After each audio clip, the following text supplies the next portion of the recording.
Hey there, everybody. Welcome to Hot Takes, the podcast where we dissect why your favorite media sucks. I'm Tristen. And I'm Artavia. We're going to be talking about Dune today. Yeah, Very exciting. That trailer just dropped a couple of days ago, I think. We haven't really been... We kind of been putting off watching it until we could finally sit down and watch together. Yeah, just to see how we feel about it. Hopefully there's no conflicting opinions, or there are. And No, we're not allowed to disagree with each other, actually.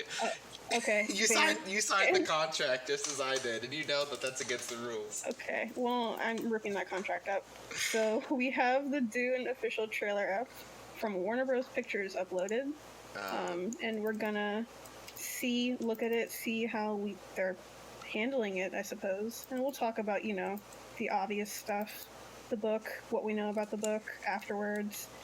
Comparisons to Star Wars, we know we're there, so I'm wondering how they're going to handle it and make sure it's I feel distinct. like it's nearly impossible to create like any sci-fi movie like in modern era and not have it compared to fucking Star Wars. Well, they're going to try their best, and I'm going to see how they do it. So that's kind of the thing is like the comparisons are not even just audience. I feel like undoubtedly studios, because they're like Star Wars is popular, right? We got to do what those guys are doing. I know, but then you have the literal thing where Dune came out pre-Star Wars, and George Lucas definitely was like, ooh, I want some of that. So, but then, Star Wars got so big, and now we have this Dune adaptation coming out way later. Not the first one that was shit, apparently, but, this one, so. It's just like the weird cyclical nature of media in which we have a new adaptation of something that inspired something else, but now it's actually taking inspiration for the thing that it Yeah. So we're gonna see how they handle that in this 3-minute trailer. And we're going to cast like large judgments about an entire movie based on that. I mean, if they didn't want us to judge their movie based on the 3-minute trailer, they would have made it good. Consider that. Exactly. So let's see. We're gonna start it at the same time. Let's hop right the fuck in. All right. Okay. All right. Huh. Okay. I don't know. That wasn't really much of a. That was It was like every trailer. That was nothing. Yeah, I was gonna say it's every trailer that I've seen for the past 6 years, in which it's like there's nothing. Literally, really. if you don't actually know anything about the book, I don't know what that does for you. I don't know what that does for you, but that answers my question about Star Wars. Oh, they're just going super deep into it being like not so much futuristic when they're in the sandy area. To avoid the Star Wars comparison, they make it literally just looks like we're in a desert. The thing is, though, like, about the original Dune, and God, it's been fucking so long since I've read it. But I remember. Same here. It's been a minute. I feel like we should probably revisit it before the actual movie comes out. Yeah. From what I remember, like, one of the reasons why Dune was such, like, a big deal is, and I shit you not, because I remember reading this in an article, was like, it had a focus on the human factor instead of just fetishizing future technology.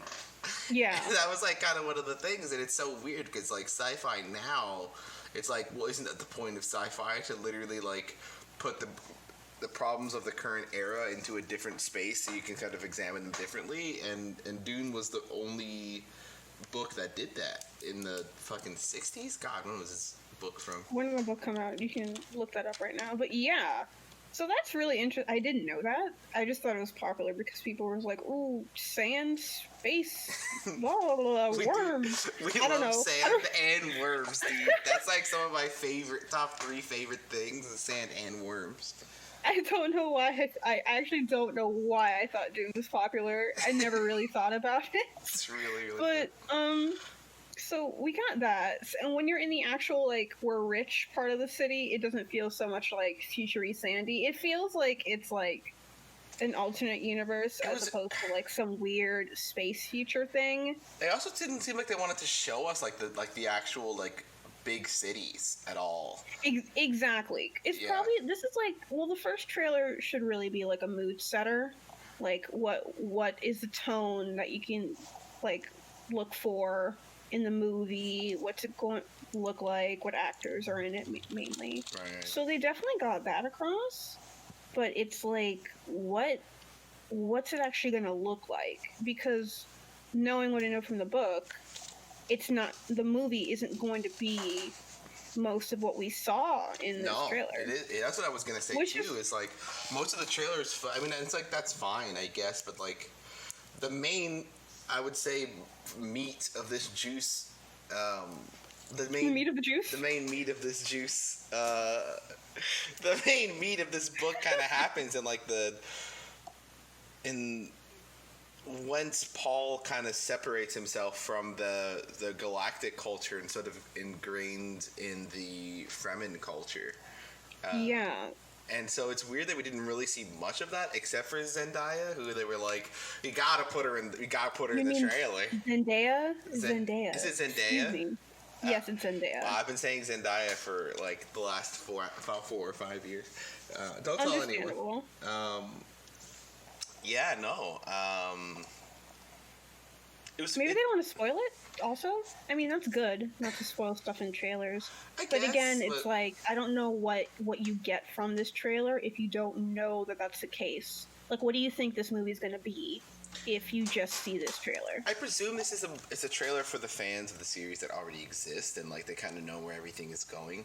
But they threw a lot of characters on screen with like, and it's like you're saying, if you didn't know who the fuck those people were, it's like, okay, it's like you just showed me like 10 men and they were all seemed very violent and I don't know the difference between who these characters are supposed to be. Yeah. And then you watch, you're like, oh, Zendaya. And then it was like, oh, Zendaya's there, nice. And there's like a big worm, and I guess you don't even know how cool Big Worm is, really, if you don't know. Exactly, you're just like, it's a big worm, I guess. And maybe they're avoiding, and the thing that I think that like most people who really think about Dune now are kind of worried about is like how we have a very clearly Arabic and culture who is, I mean, they are. It's pretty direct. It's like blatant. It's extremely blatant. Yeah, like it's like Paul has like a vision where he literally is like, oh, these people who exist within this place that's being exploited by an external power who are mostly white for a limited resource that they control and know how to harvest effectively, are going to go on a jihad against them and destroy all the white people. Yeah, and he's like, and I have to lead. Am I going to lead them I'm on the this only jihad? one who can. And it's like, it's interesting. And the thing is, when they said they were going to do this movie, I was like, I really hope they could literally just avoid this being an issue. Just cast any Arabic people in this movie, or in the main role specifically. If you want to flesh out the rest of the cast with like other people who are not Arabic, that's still kind of iffy, but you could at least avoid that by having your literal main protagonist be what he should be.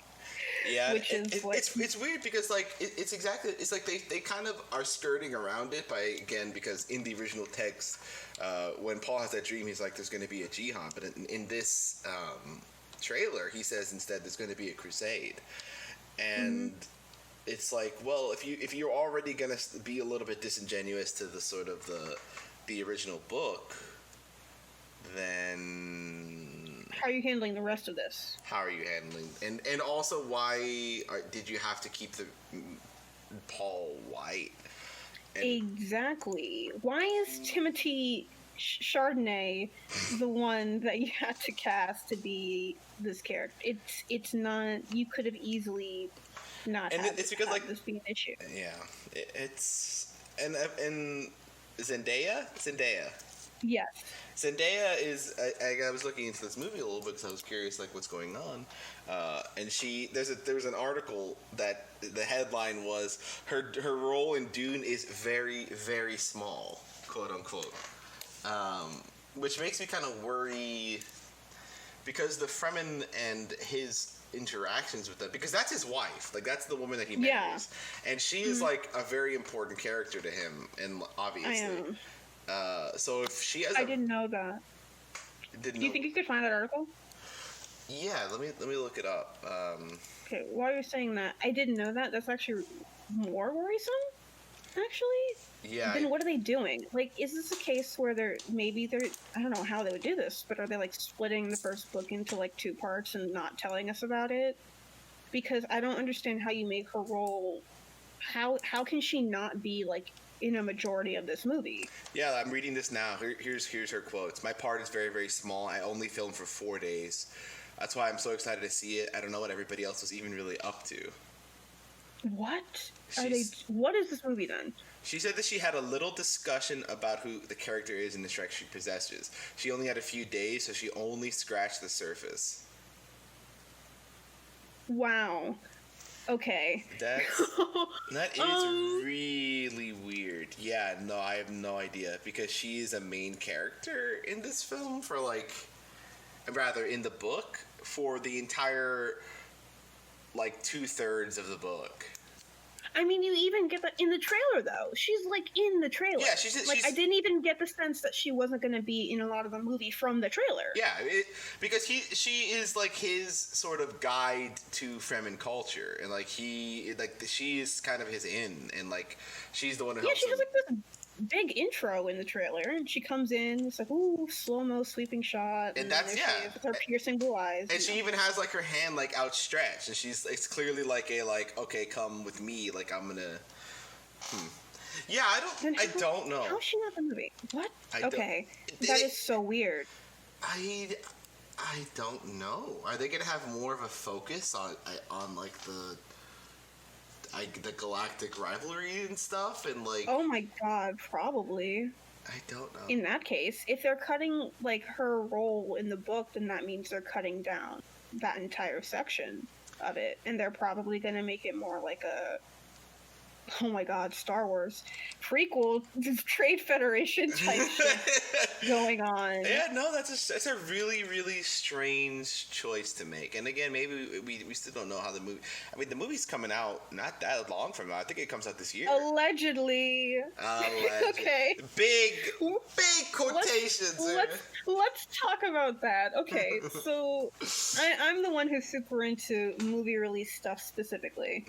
So I've known about every single movie that's being pushed back because of COVID and everything. Right. And the movie performances for our Tenet from our dear friend Christopher Nolan, dear friend in quotes. And I do have him on speed dial, and we did talk before we recorded this I tell him to fuck off. I call him and I say, I hate you. It's true. Nolan. Every time I talk to him, every time I have him on the phone, he's always talking about how mean you are. He's always asking me, can you please ask Artavia to stop calling me at 3 a.m. and just fucking shitting on me. And then it just doesn't happen. So... Our dear friend Christopher Nolan, basically, in my opinion, from what it seems, kind of strong-armed Warner Brothers into releasing this movie as early as they did, even with... We're not even at 70% open theaters in the entire nation, and all the theaters in California are still shut down, and I believe New York are still completely shut down, except for drive-in theaters. Yeah. And Warner Brothers also did the thing, which they just took back, but when the movie came out, they did the thing where you can't... drive-in theaters couldn't even screen Tenet unless they had sit-in theaters also open in the area, which is really stupid. It doesn't make sense. I don't know why would you hamstring your own release like that? Probably because they probably get an extra portion cut from sit-in theaters as compared to drive-in theaters who get a larger cut or something like that. It's definitely a financial thing, but it's just really scummy. And they did all that. Tenet came out this weekend, and it made $20 million, which is also in quotes, because that $20 million includes the money that it made a week prior in Canada, which means it made probably significantly less than $20 million in the United States on Memorial Day weekend. That's really bad. Or Labor Day, whatever the Monday holiday. Yeah. So $20 million is not good in normal circumstances. And even in COVID, we're not at full capacity circumstances, those definitely aren't the numbers they would want, or they'd be showing off, and they'd be every movie's coming out. I mean, especially on a holiday weekend like that for a huge release. Yeah, exactly. And when it's one of the only things that is being released, even, so there's not even people who have that many options. It's the only big tentpole in theaters, and that's all they could manage. So it's like that's not looking really good. And then there's like rumors that they're going to push Wonder Woman 84, so Tenet has a longer stretch of time to run, so they can recuperate their money. So they made like $150 million by $20 million in North America over the past week, and like a half. I mean, so the thing about the theaters too is that even like it's like you look at the statistics and it's like, okay, some of these theaters are open in this area, but you also have to consider is like theaters are not real, like they're only partially open. They have very limited occupancy as well right now. Exactly, because they have to have the people who are sitting farther apart, so they have the seats that are cordoned off and everything like that. So it's just not really ideal in any scenario, but it's like the theater's got to run, so of course they're going to be open. But Warner Brothers releasing that movie, and here we have Dune again. I think they're really banking a lot on this movie. They are like, this is like they want this to be their big like sci-fi extravaganza. Yeah, so that's Tenet. That happened, and the performance of that now makes me like so sure I don't think Dune is coming out when they say it's coming out. I think it's December. They say it's December, but I don't think it's actually going to come in. Yeah, it's definitely. I highly doubt it's actually coming out in December. I think they're going to push it back. But if it gets pushed back, I think this thing dies. If it's not in the holiday season, no one's going. Yeah, no, I don't. It's very finicky. Everything depends on. I mean, they're saying that they might have some kind of vaccine or something, but this is not a corona stream, we promise. They're saying they might have some kind of vaccine by like November, I think. And if that really happens, which again it's doubtful, if that really does happen, then maybe I could see it happening, but otherwise I don't know. Yeah, so it's all up in the air. It's very tenuous right now, so us talking about movies right now is very funny. Just like, oh, super hype or not hype for Dune. Can't wait for December, and it's like, oh, never mind. We'll be eating our own words when this film is actually a huge success in December with a great release. I love being wrong. My favorite thing on the planet is being wrong. I mean, I'm not convinced. I'm not convinced to go to the theaters to see this movie yet. This trailer. The thing is, I'm not doing it. From this trailer, no. And even if the trailer was incredible, still no. I'm not going to a theater. Like if we could get to a drive-in, then I would do it. Maybe. To get to a good drive-in that for sure that the screen is nice, then I might venture out to see Dune. And it's just like this movie is like, to me, even beyond like the actual sort of restriction, like the virus restrictions and the physical restrictions. It's like this trailer is the same visual quote unquote feast that like all of the Ender's Game trailers were, where it's just like you got a lot of like flashy scenes and like big music filled action sequences, and it's just hot. So Ender's Game, which we watched it together, right? I don't remember. Yeah, we watched it in the theater. It was me, you, and another friend of Sebastian, our friend of ours. Yes. Yeah. Okay. God, that was like a million years ago. Yeah, it was quite some time ago.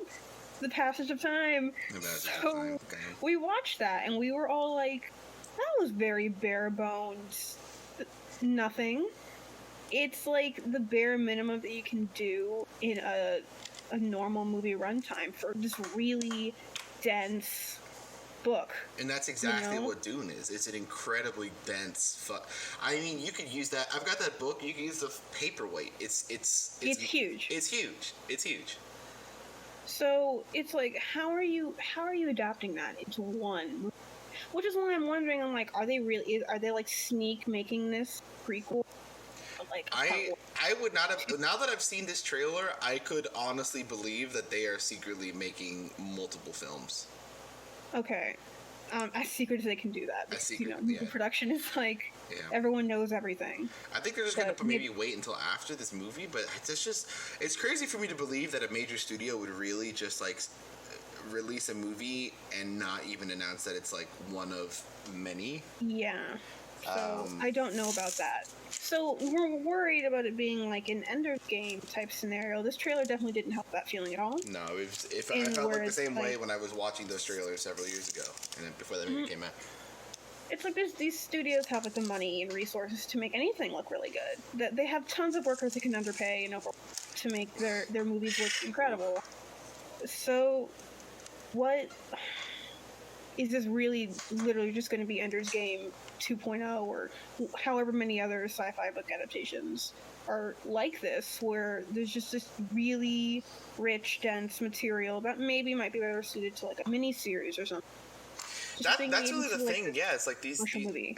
And it's like you could make multiple movies and people will go see them, but you're just. I think real fans are always going to be really disappointed in these. Like,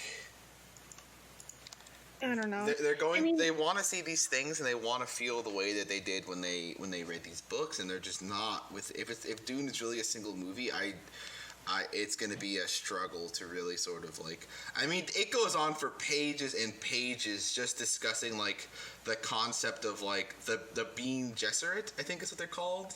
I think so. The women who like the shadow government who are like controlling, like trying to create the perfect human being. Like it takes a while to get into that, and I can't see that being done in like a 2-minute like mashup. 2 minutes.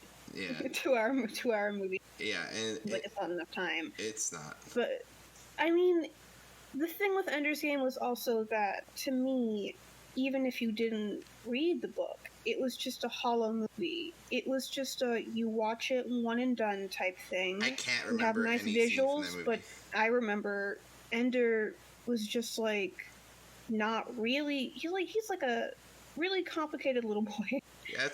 Very extremely brilliant, and there's just all this stuff going on, and it just didn't come across in the movie at all. So you're just watching like this generic, quote unquote, boy genius whose biggest achievement is like, oh, I'm gonna like we're floating around. Here's our floating around people pattern where we all stick together, and that proves I'm super smart. And then he's just like nothing else. Yeah, Dune is much the same way, where it's very much like you spend so much time inside of Paul's head, and that's why the things that he does, when you understand it from his perspective and the reasons why he thinks the way he does, it's so interesting. Yeah, so how are you doing that? Is the movie going to even be good for average people? Because Ender's Game, I don't think was a good movie. It was an average movie that did nothing for people who liked the book, and did nothing for people who didn't know anything about the source material. It's the kind of movie for people who didn't know anything. They just came in and they sat down and they were like, okay. And then and that was it. And it very quickly left their minds. So is that what Dune is going to be? Or is it... Because Dune can be, like, a good movie and make it so some people want to, like, explore the book. Right. Then I think that's good.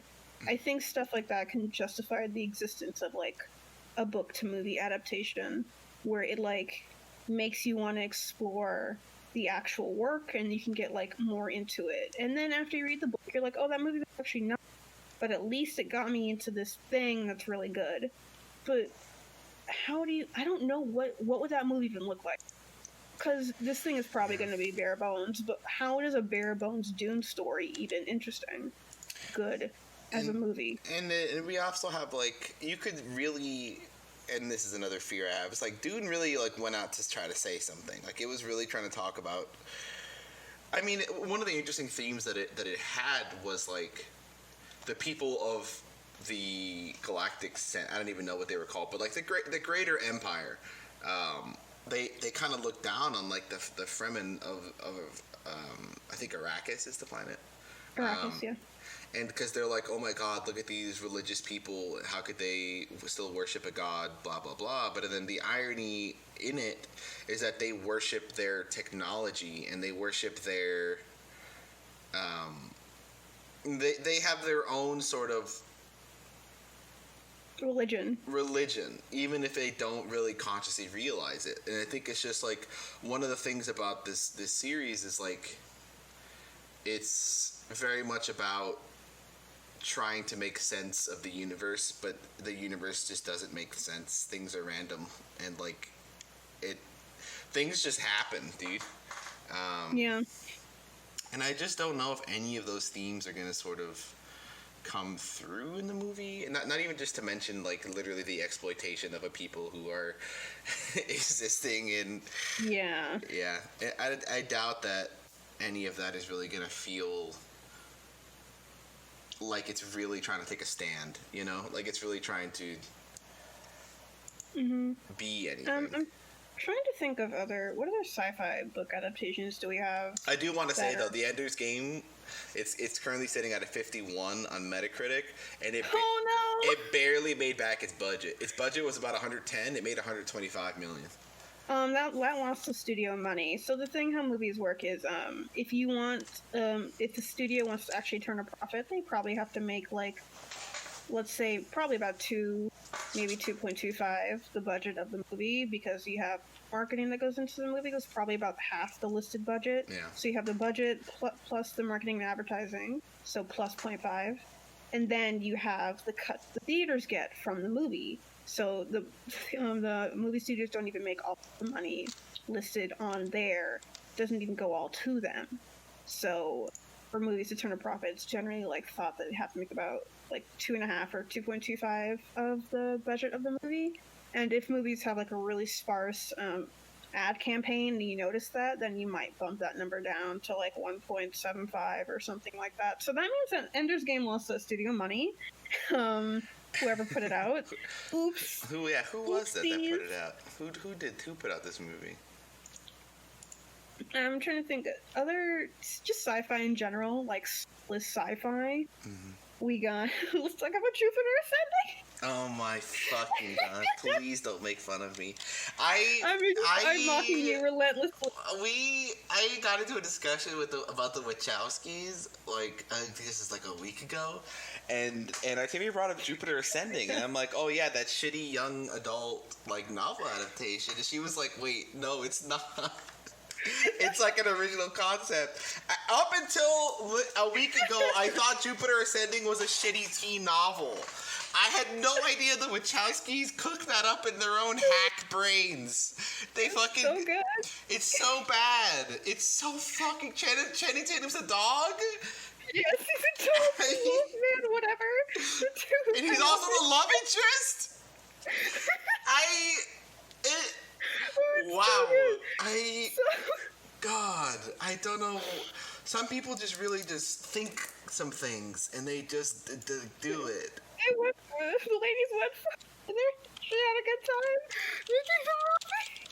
And like Mila Kunis or whatever the fuck. I'm pretty sure it's Mila Kunis, right? It is, yeah, it is. It fucking is Mila Kunis.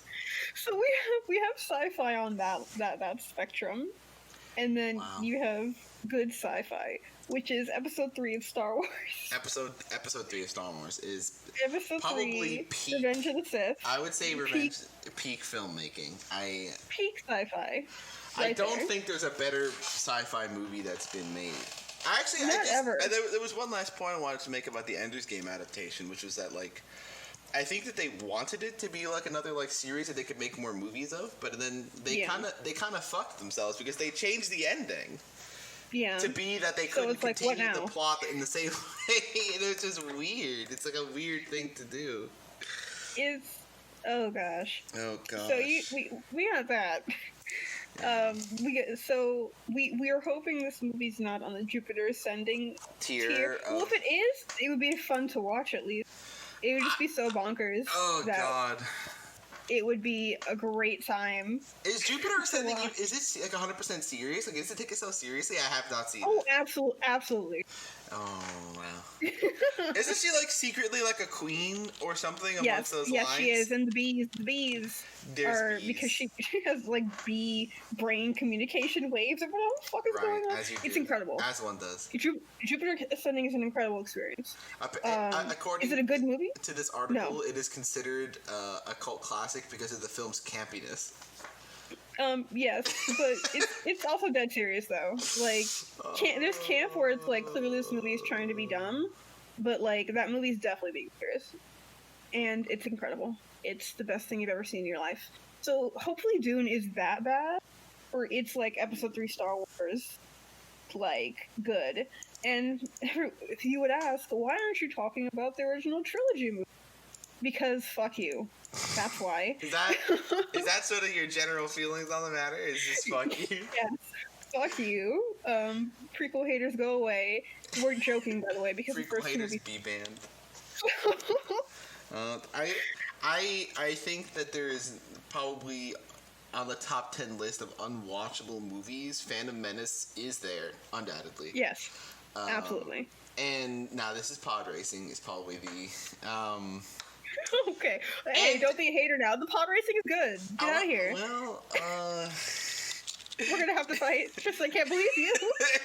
well, I can't believe it. Anyway, I'm feeling so hurt and betrayed. Right so now. Attack of the the one exception actually is pod racing, and the fucking Darth Maul fight scene, which they just decided to put. Yes, they went off. The soundtrack did pop the fuck off, as John they Williams say. He lost his mind. He lost his I'm fucking gonna make the marbles. best thing I've ever made in my entire career right now. Attack of the But, Clones okay. barely manages to not find its way onto the top 10 unwatchable list. It is like it was definitely in there considering, but it narrowly skirts it.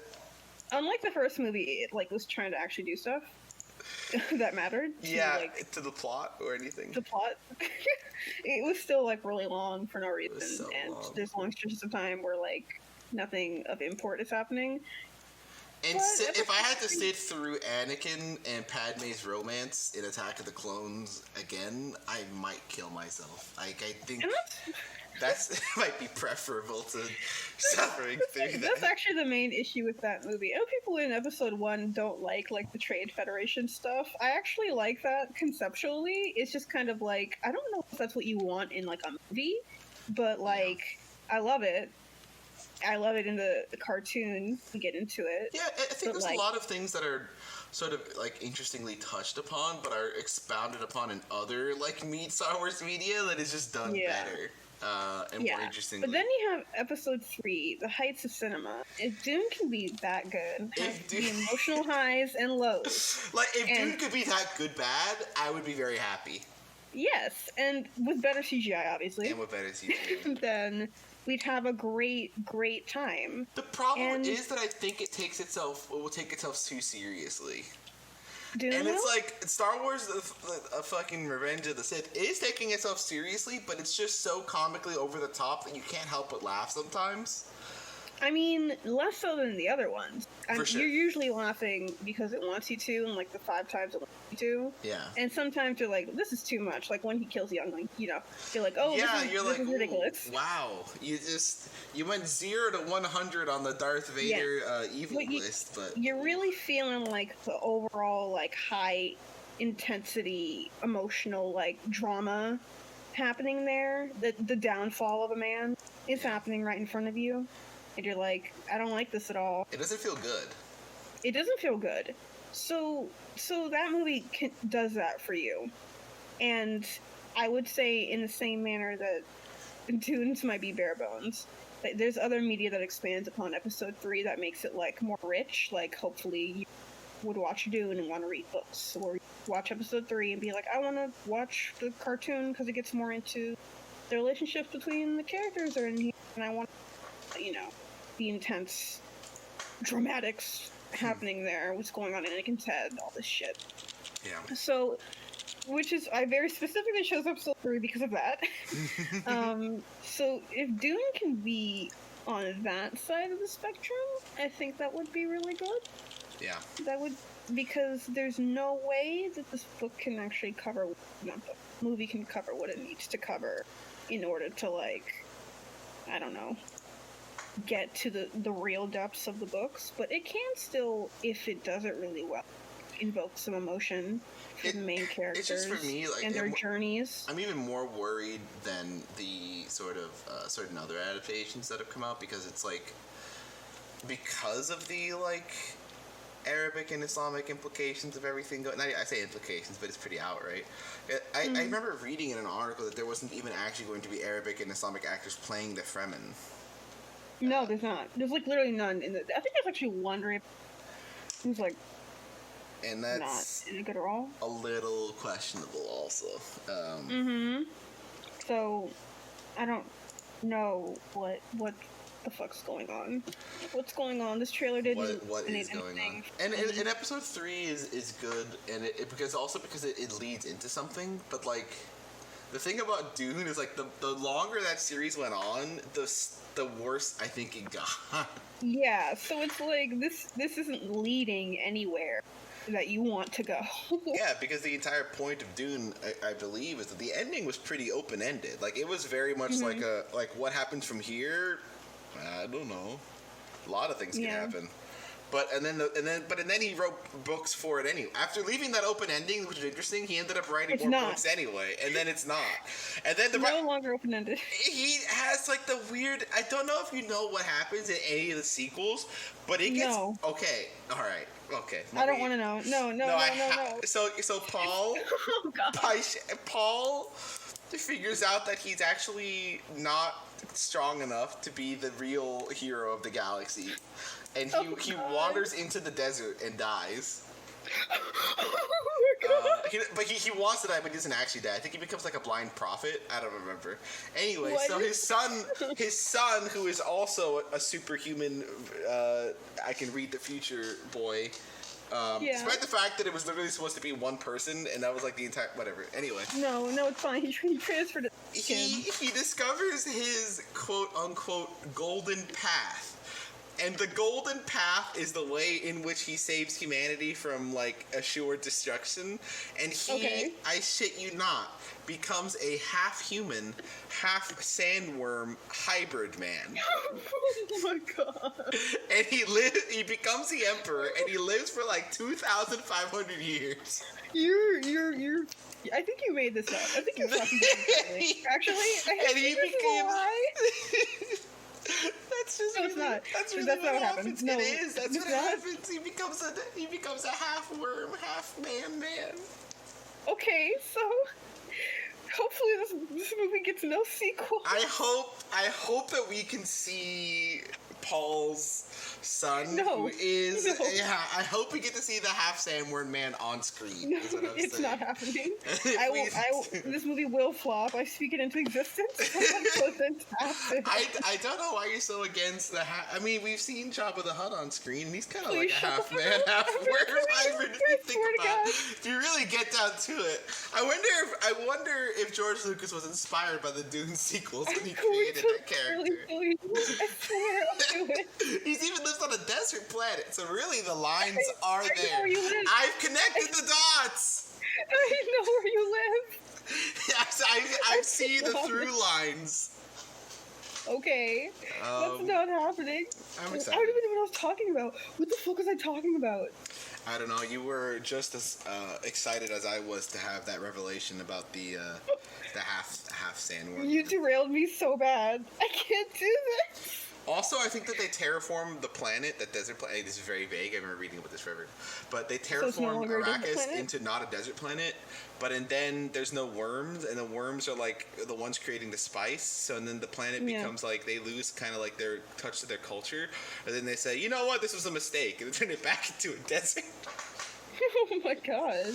But how's it gonna make the worms come back if they die out? It's because I think the main character, he creates worms off of his body, I think, and he implants a worm. I don't remember. It's really been a minute. I just know that there's a half worm, half man. Okay. Oh my God! I really don't know what I was talking. Oh wait, no.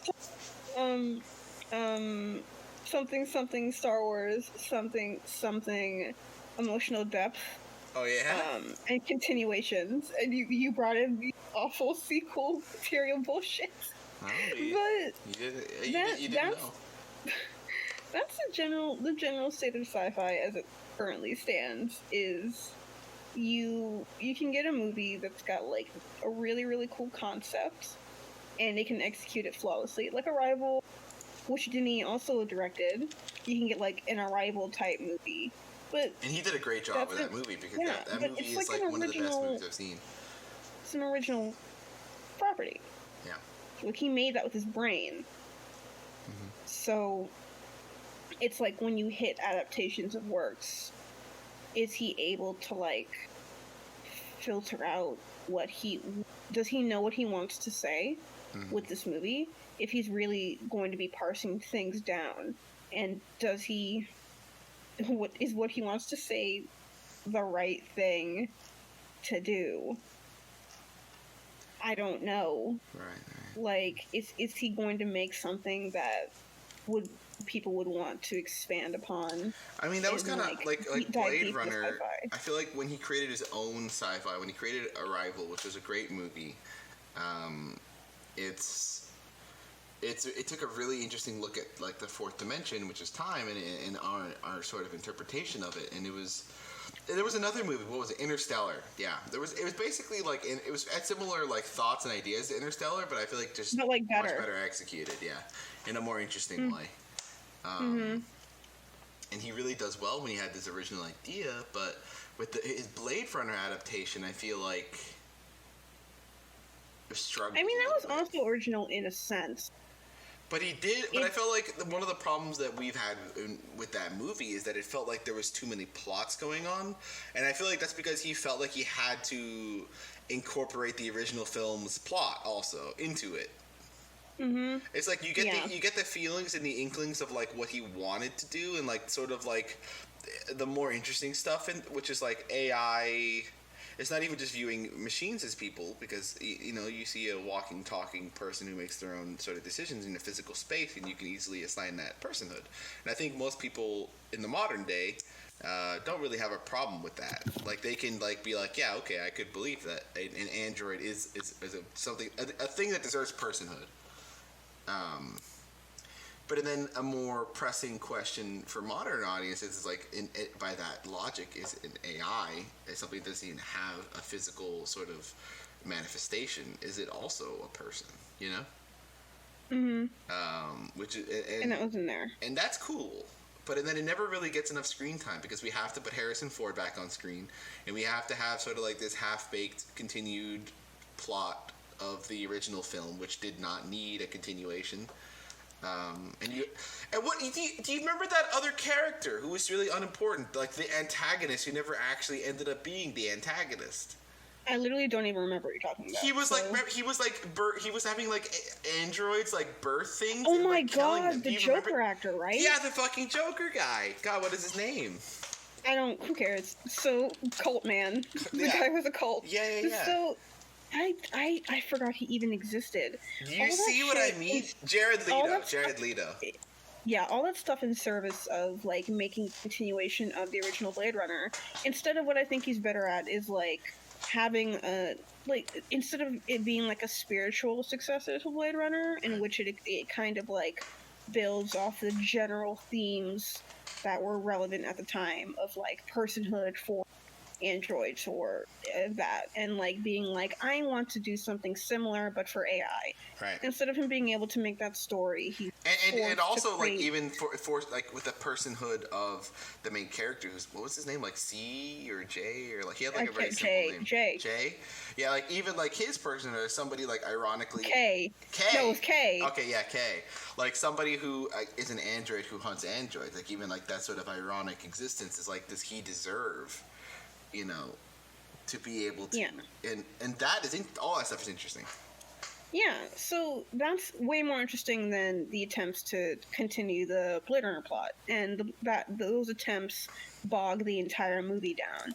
I googled it like 2 seconds ago, and apparently Arrival is based on a short story, but I doubt that he really, you know how that goes. Oh, It's an adaptation of a short story. Again, we're kind of just using the concept of that short story to create your own work. That's doing its own thing. What is it based on? Let's see. Oh no, I haven't seen this before. Never mind. You have it. Okay. But that's the thing, is when it's a short form media, like a short story, expounding it's much easier to take something that is short and make it bigger and more interesting than it is to condense something. Yes. For sure. So, and that's where we hit Dune. That's where we hit back to Dune. Given his past works, how confident are you in his ability to do that? Not at all. Yes. This is how I would. Not very. Iffy, but I will give it a chance. I'm also iffy because I feel like he's the one who cast this movie, and he easily could have circumvented all this. His movies are very white. Yeah, and yeah, it's for sure. it's when you hit that type of thing, it's not just like in terms of casting. It's like, oh, I just don't see the POC of colored. It's more like, how are you engaging with this property that you didn't even think to rectify this issue? Yeah. You know, and that's just an issue a lot of white directors, where it's like, I'm kind of iffy on how you're engaging with the text and the series that you're adapting or expanding upon, and it's like, I don't know if you're seeing what I'm seeing. I don't remember if Blade Runner had any non-white like main cast at all. I know that fucking Arrival didn't either. I can't remember any non-white people in Arrival. In the main cast, at least. In the main cast, at least, yeah. So I mean, certainly they got them sprinkled in the background, but like in the actual film. Mm-hmm. And I want to say at the end of the day, I think Blade Runner 2049 has a lot of issues, but I would still say it's like a solid 6 or 7 out of 10, you know? Mm-hmm. For me, anyway. I would put it lower than that. I wouldn't say it's a bad movie. I'd put it an even 5 out of 10. Completely average. Too long. Very pretty to look at, but I feel like it's got the basic issues that plague a lot of sci-fi, in which it's like, you've got some stuff that you're trying to do, but I think you get lost in the sauce of like trying to be this big, to look big, exactly, and look flashy. They get lost in the sauce of their own, like trying to create these huge, like, I know exactly what you mean.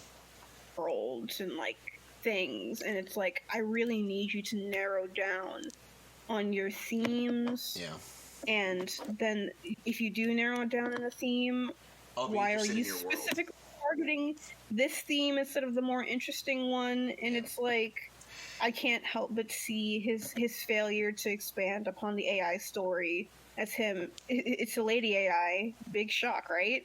That gets pushed to the wayside of the story, and like her is like not just an AI in her personhood, but like how people interact with the fact that she's like a sex bot, sex AI thing, basically, who's made to like not pleasure men physically, like be like their digital wife or whatever. I mean, it's kind of like her, honestly. It's like you become obsessed with this idea of like a woman that is there for you all the time and can never say no and can always be what you need, right? Yes.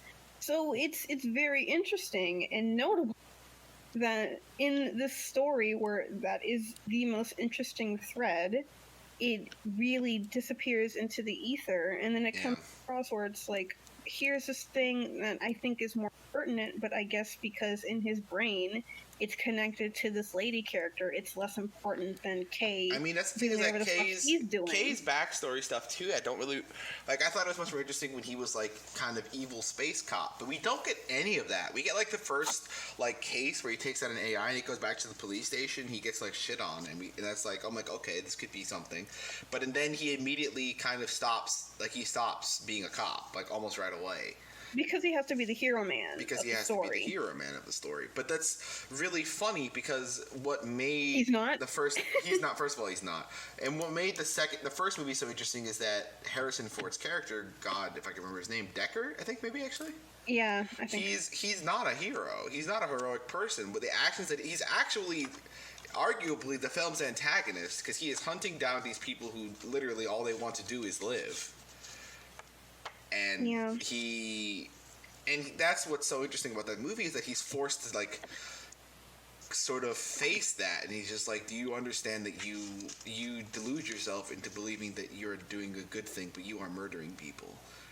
Yeah. And we just sort of sidestep all those implications. And I also like the film makes a misstep in which it constantly reaches for like biological determinism? Yes, very much, as like a way to legitimize your existence. you know. And it's just like, I feel like that is a huge mistake, and it's also getting away from the point of Blade Runner, which was like, it doesn't matter. But yeah, it very much becomes, Kay becomes obsessed with, like, I was a human being once, I know it. And this becomes kind of like another central focus. And when he isn't, it's like this huge bummer, you know? And it's just like, oh yeah, the AI that gives birth to, like, real babies. And, like, this is like a proof that AI are people, you know? Or rather, androids are people. Mm-hmm. And it's weird.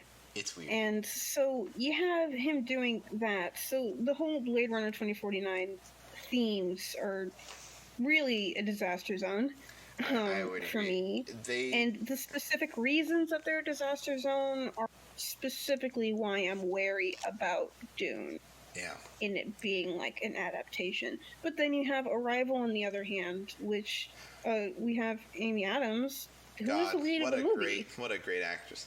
It's a great movie. She is the lead, and it's about how this woman's navigating the world and her understanding of language and like time and space and everything. To be fair, so intricate.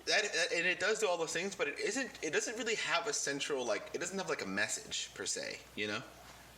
Like, certainly the theme is, like, appreciating the time that you have left, even if you understand that, like, how it ends, and still being in those moments, you know, and not focusing on the future or what could happen. But it doesn't have a theme in the way that Blade Runner is trying to say something about personhood, or Dune is trying to say something about all the things it's trying to say, you know? Yeah, that's true, actually. So, yeah. Womp womp. But at least Arrival's got a lady lead. It does. He did that. He did do that. And I think he did a really good job with her. She's very compelling. Which is why his backslide in Blade Runner 2049 was kind of extremely bizarre to me. And again, we have Dune. Hearing about Zendaya literally being on set for 4 days, it feels like another backslide. Like, she's the prominent, I would say, to me, from what I remember in the book, she's like the prominent woman in the story. Other than his mother, yeah. Yes. And it's like... Those are basically the only two women who really are main characters. Yeah, so why is she not here? That is and it's interesting that you make sure that she's a POC, WOC of color, and suddenly she's not here. It's very, sketchy? Yeah. And it's like, I think there's, like, I guess you could say he's trying. I mean, he has a couple of, I'm trying to think, who did we see in that trailer? Jason Momoa is there. Mm-hmm. Who else is in the cast right now? Shrugs.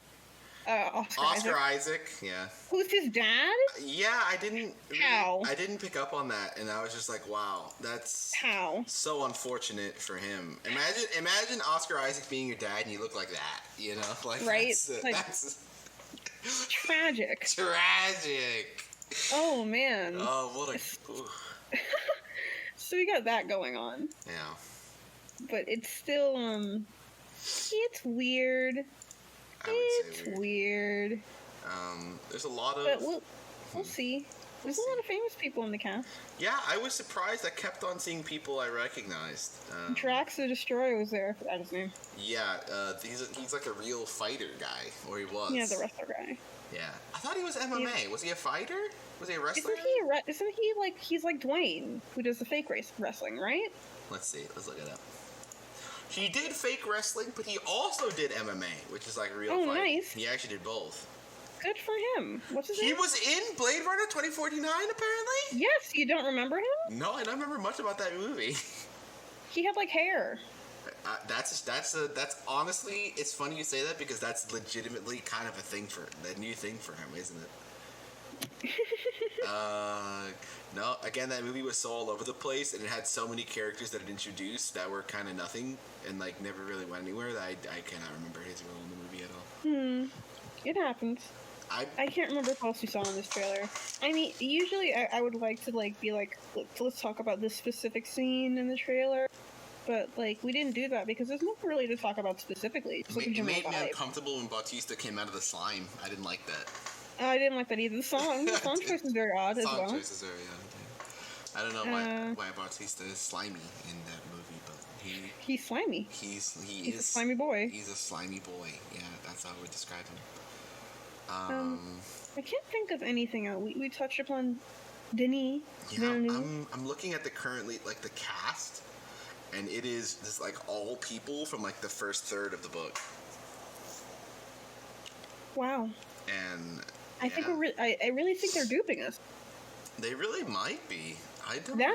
That's our second hot take. The first hot take was, I guess it is a hot take since people like the trailer, maybe. I actually don't know because I had this muted on all social media for the like 2 days. It has 14 million views, and the like to dislike ratio is very much in the green. Okay, so also, it's a quick side note, but can I just say that I hate that they took the color away from the like and dislike bars? Yeah, so now you have to, like, it pisses me off. To see. Boring. Yeah, it is very boring. Anyway, I'm sorry. Go ahead. What was I saying? Yeah, so our hot take now is we don't think this is going to be good. No. We can officially say that's our hot take. I agree. Our hot take can also be don't think the trailer was good. Don't think the trailer was good either, yeah. But here's our third hot take. We don't think this is going to be the full book, and they're lying to us. And this is like part 1, and they're going to start filming part 2 if this movie does well, and if it doesn't do well, then they're just going to be like, whatever, it flopped, and then move on with their lives. Yeah, I think that's honestly, I do feel pretty strongly about that.